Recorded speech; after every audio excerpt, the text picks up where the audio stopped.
Hey, what's going on, everybody? This is Tyrone back with Tech Life. Great article here from Tip Ranks. I'll leave a link to it in the description so you guys can check it out. So let the battle begin.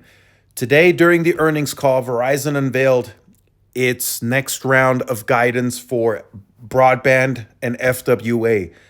Some pretty ambitious numbers, doubling its FWA numbers.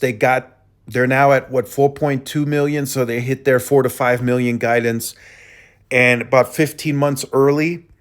And they gave us an update today as how they plan to proceed.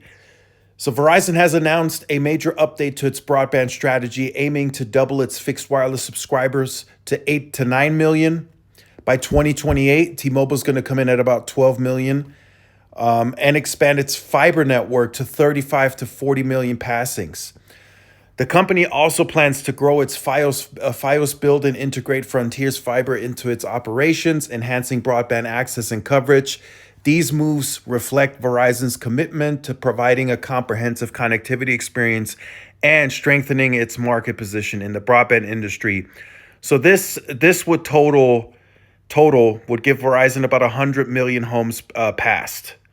If you include the FWA passing, they want to get to 80 million homes that'll have access to getting the services, and then with the 35 to 40 million passings on fiber in total, they'll get to 100 million homes passed and bring a ton of competition to the broadband market. That's some scary times for cable.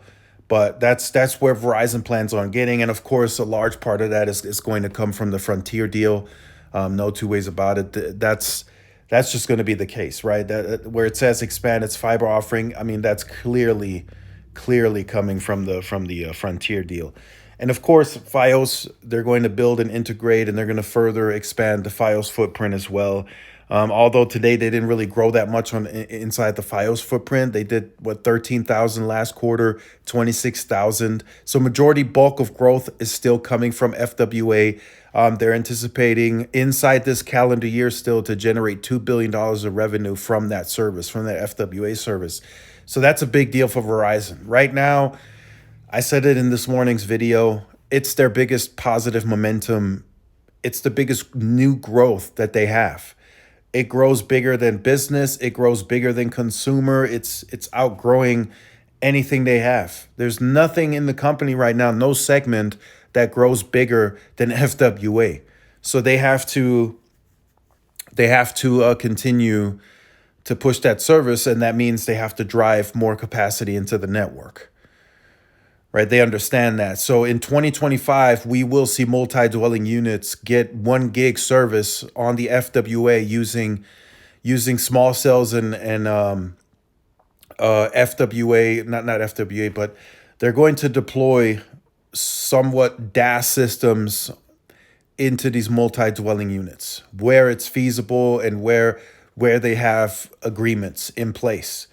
That's what they're going to do. They've been trialing that for a while. If they can get small cells close enough, they might not even do the internal, not internal, but they might not even do the install for the indoor solution. They might just, if the small cell is close enough, they'll just distribute all of the capacity from the small cell itself. So that's what they plan on doing next year already. They're trying to bring that to commercial launch next year.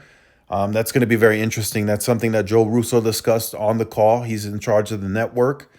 They want to grow very, very, very rapidly with this service. So get ready for it. And even it's still a mobile first approach, but get even better for a better mobile experience in the future. This type of capacity for the mobile side, I don't want to say it doesn't matter, right? Because how much stuff can you do with 1 gig on the phone, right? But it's just going to be that much better of a network with all this new capacity that they're driving into the network for FWA. 8 to 9 million. It's an ambitious target. It can clearly be done. We saw T-Mobile do it. T-Mobile was going to 12 million. So there's even more runway for Verizon outside of 2028. Once they get to 2028, Verizon will also probably go to 12, 15 million customers by that time. And they'll have a lot of millimeter wave deployed Next year, even more. 2026, even more. And T-Mobile is relinquishing. So two totally different strategies.